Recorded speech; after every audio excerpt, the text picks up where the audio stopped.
Thank you. Thanks to Stop the War for inviting me. I visited Libya twice over the past 6 months of the crisis. The first time I was on a peace mission, and the second time I was a correspondent for Press TV, and I also did some reporting for Russia Today. I left just after the so-called fall of Tripoli, and I was there during that horrendous week of the fighting in Tripoli. Dan's I think really well contextualized how the war in Libya is a war on Africa, but I'd just like to add something.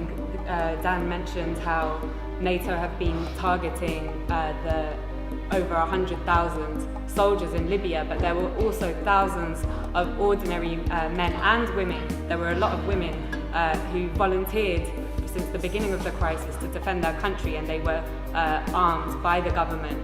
And during that week in Tripoli when the fighting began, I witnessed how ordinary men and women took up the weapons that they had been trained to use during that 6 months to defend their country. So I'm going to, as a journalist, I'm going to talk a little bit about the role of the media, and this has been an incredible media war.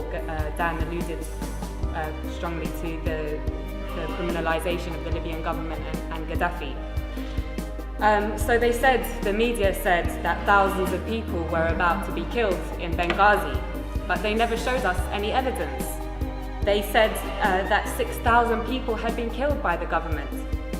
Human rights organizations have confirmed that approximately 250 have died from both sides. They said that the Libyan government was attacking its own people from the air, and Russian intelligence satellites have since shown us that this was impossible.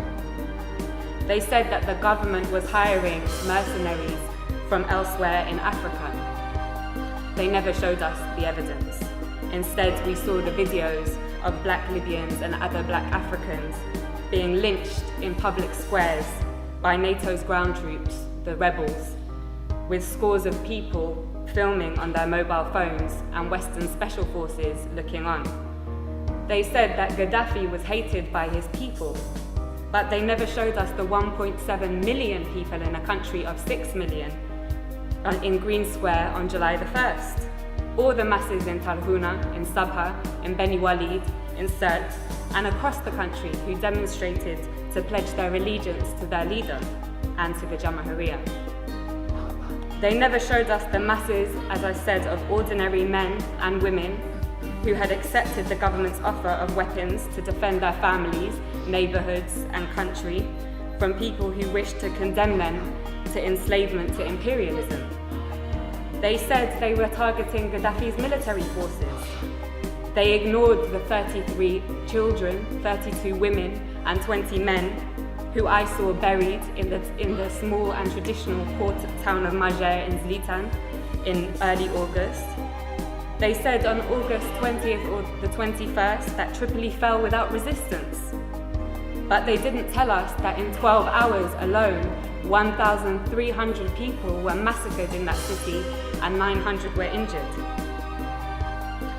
They said that Tripoli fell without resistance and that Saif al-Islam had been arrested and captured, and that Gaddafi's compound Bab al-Ziza was taken by the rebels.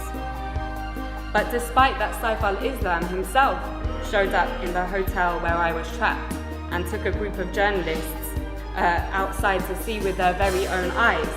They didn't show us the thousands of people filling Bab al-Ziza and the streets of Tripoli waving the green flag on the night of August the 22nd.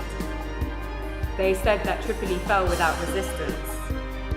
But they didn't show us that in the 24 hours after those journalists from all the West's major networks had seen that site, that Bab al-Ziza alone was pounded 63 times with NATO bombs. They didn't show us how the brave people of Abu Slim, the poorest area in Tripoli, and the staunchest area of support for Gaddafi, resisted for 5 days until on August 24th, NATO attacked anything that moved and piles of bodies lined the streets. They told us that the country was liberated. 6 weeks later, the rebels have conceded that they won't be able to move their headquarters to the capital. So, Gaddafi, mass murderer, hated by his people so much that they would beg NATO to bomb their own country, hated so much that the capital city fell without resistance. Or NATO, mass murderer, killing the Libyan masses because they would die for their leader, just like in Tripoli. I know which one we have mountains of evidence for. In fact, there is so much evidence that even the Conservative Party's own mouthpiece, The Telegraph, has been unable to hide from it. A resident of Sirte, Susan Farjan, said, "We lived in democracy under Muammar Gaddafi. He was not a dictator.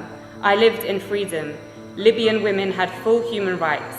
It isn't that we need Muammar Gaddafi again, but we want to live just as we did before." In the same article, 80-year-old Mabruka says, "Life was good under Gaddafi. We were never afraid." Again, in the same article, another elderly lady says, "They are killing our children. Why are they doing this? For what?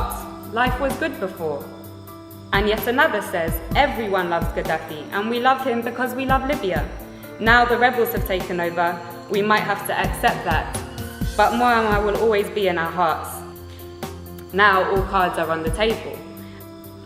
Leaving the Rixos hotel where I had been trapped for 5 days was the most surreal and probably the worst day of my life.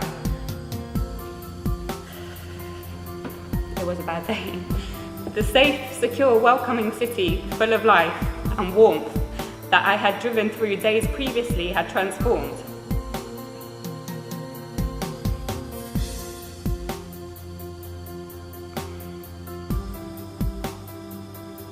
It lay in ruins and you could not look in any direction without seeing guns or heavy weaponry.